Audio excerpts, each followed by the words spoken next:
Hi everybody, I'm Justin from Main Man Bassing. In this video, I'm going to disassemble a Daiwa Revros LT spinning reel.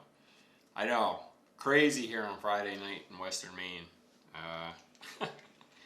But I want to kind of show you the drag system. I want to show you where the bearings are in case you want to grease them.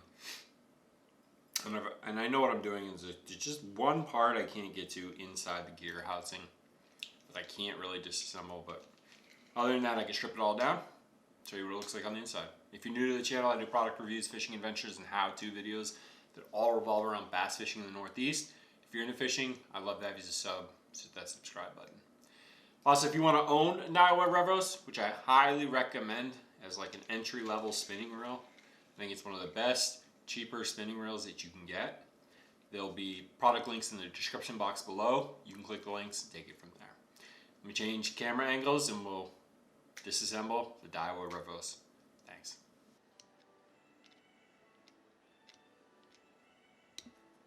We'll start with your roller bearing on the bail. You unscrew that. Now you gotta be careful here. There's a couple pieces.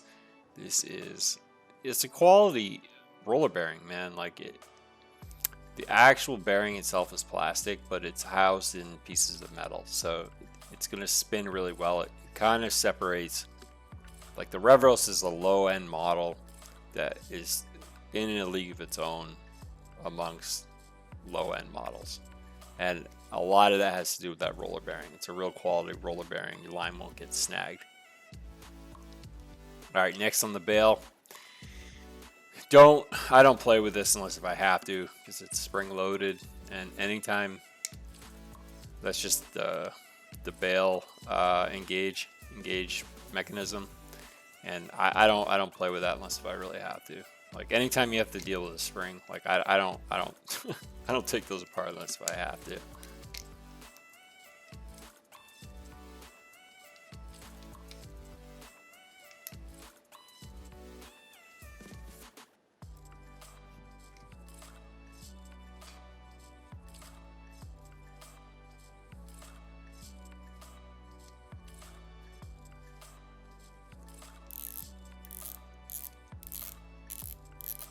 Alright, next we'll get into your drag. It's your all tournament drag dial. Beautiful.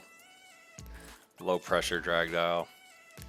There's a spool, you can take it off. Alright, you see that what I'm pointing to right there? That usually has a thin piece of wire around it for the audio click.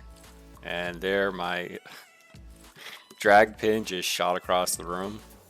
You want to be careful that doesn't happen. But that little pin, that little, I don't know, it's almost like a paper clip, holds the drag system. There's a drag plate, and then you got like a felt and a plate and a felt, and that's your drag, man. And that metal plate right there and the cookie that has some little leaves on it that lock into the dial, so those won't spin. And when you put the dial, when you increase the tension on the dial, it's gonna put pressure on those felts, and the felts will grind across the dial, the metal plates, and slow the spool. And so those felts can drag out. They're like drenched in oil. There's another drag plate, more felt, and that's your drag system for pretty much all your low-end spinning reels. Gonna be felt, and they're easily replaceable if they burn out. If they dry up. Yeah, I'm out of focus here. I'm trying to show you the inside. That's all it is. So the spool is done. We're getting down to the drive shaft. And this that metal thing is on the drive shaft. That's just for the audible sound. It's supposed to have a thin piece of wire around it. I think I lost it when I was fooling around with the drag. I think the clip like broke off, right? And that's going to be that audible click that you hear when you get drag. But those are plastic spacers. They're going to help you with seating your line at the proper height. There you go. There's a washer underneath it, so you have to be careful. But that's all it really does. It's not a big. It corrects the spacing for the spool and the line as it's spooled on. All right, and we're getting down to your drive shaft here. There's a, so I use a socket wrench here on that gold colored nut. You can take it off, and that's going to allow you to remove some of the drive shaft housing. There's a little screw there that you need a mini screwdriver that you should take off, and all that does is lock that gold nut in place. But now we're getting into the gears. Right below this plastic housing is the drive shaft gear. Right, and this just pops off, and then that underneath that plastic thing that I just popped off, I think that's the anti-reverse. It's really weird, right, man? Like it, and there's some more bearings inside here, and it sits real loosely. And all it is I think is the reverse. It somehow, I haven't figured it out, but it somehow allows the spool or the drive shaft to go in reverse. And I haven't really figured it out. I don't know. It's kind of a weird thing, and it sits real loosely in there. But we'll get past the reverse gear. You got 2 screws right there. You just unscrew that, and then the magic happens. All right, there's your drive shaft gear.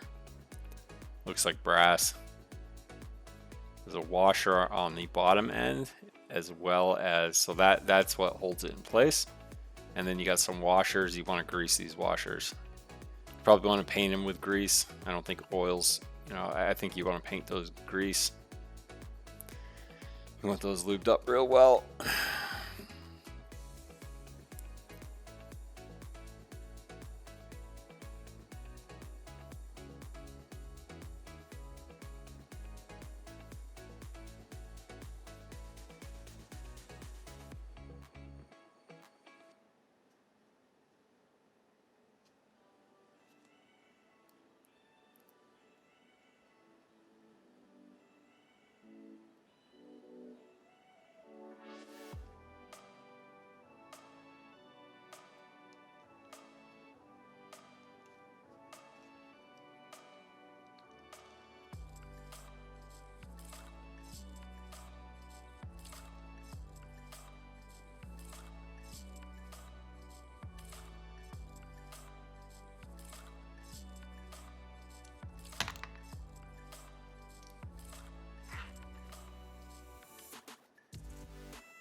All right, the heel cap's off. You gotta watch out. There's a little bar here. This is really important to the drive shaft gears. That little bar right there that I'm pointing at can slide out, so you gotta watch that. But we'll pop the housing. You gotta unscrew the housing, pop it off.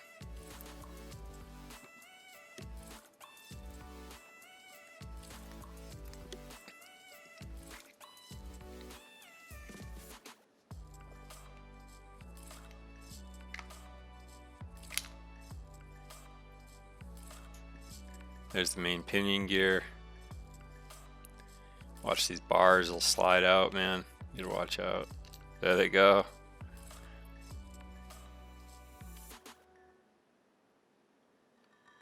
It's a short one and a long one.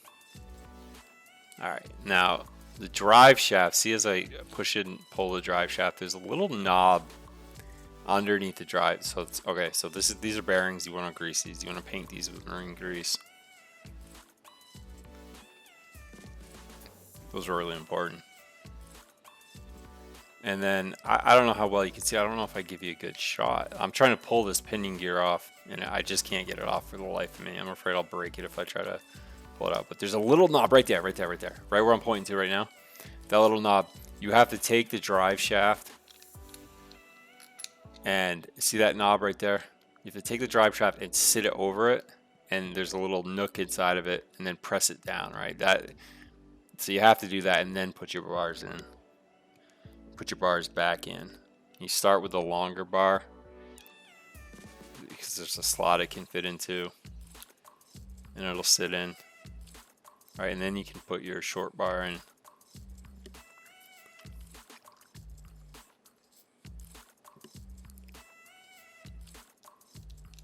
I think that pinion gear is aluminum, and then the drive shaft gear is brass. I think that's how it works. All right, okay, those bars are in place. It stabilizes the drive shaft to rotate up and down. From there, you can just put the, well, you got to put the bearings back in. They only really fit one way, so you can't really mess it up too much.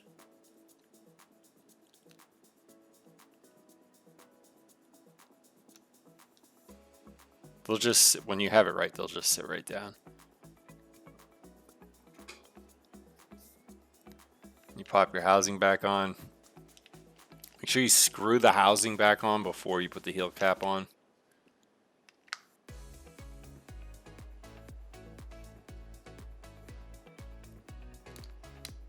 See, I put the heel cap on. That's wrong. You want to screw in the housing, then put the heel cap on. You want to watch that bar the whole time, make sure it doesn't slide out. All right, those are bearings in there where the handle fits in. You want to grease. You want to paint those with grease pretty well.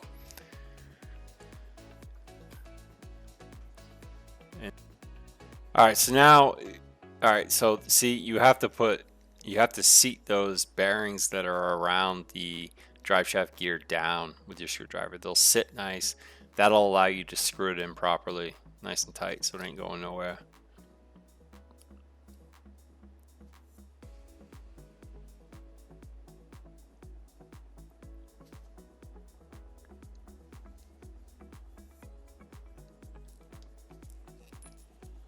Yeah, I messed that all up, but I eventually get it.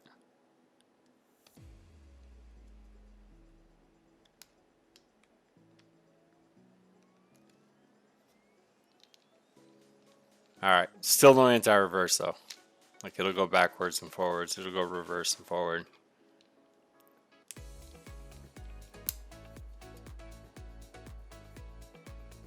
All right, so this is so there's a little latch there. This is the reverse, which is, I still don't even know how this works. But you have to sit that down on that latch and then screw this cap on. And you can't screw it on too tight because it affects the reverse. I haven't quite figured this out on this model.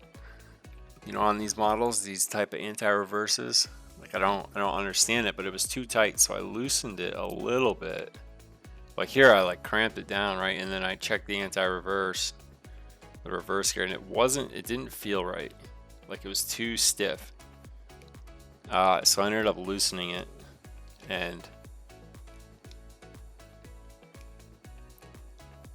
right, you'll see here I loosen it just a smidge, and it sits. So you kind of have to play with it. Like, I don't quite understand that mechanism yet, but I mean, it definitely works. Like there, I got a nice switch on it. Felt good, felt right, and then when it was engaged, it worked properly. So now you go back on to the rotor, and the rotor's kind of weird, man. You just have to play with it, kind of spinning it around, and it'll eventually slide all the way down. You just play with it there. See, it popped into place, and I got it. And now I can screw that gold nut back on, and you want to remove that screw in there. I just didn't have a small screwdriver. Like, you remove the screw, or that screw might be in place to make sure that it's not too tight. I'm not really sure what the function of that is. Either way, it still works fine. But now we have reverse, and then anti-reverse is engaged. It works. Can't go backwards. Feeling nice and good. Now it's time to put the spool back on.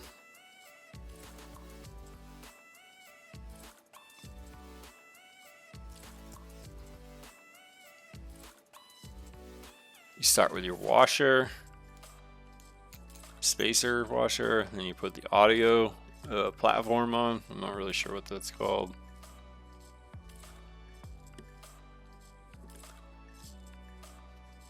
And then you can put the spool back, or you got your plastic spacers, your line spacers on. Then we're gonna put the felt back in and the drag plates back in.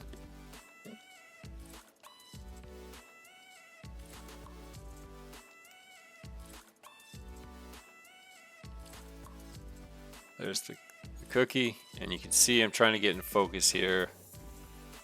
There's like a little leaf on the edge there, right? And that's what locks in. That little leaf locks in to the spool, so everything else will spin but that metal plate, and that's where you get your friction to stop the spool from spinning.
And I'm just showing you the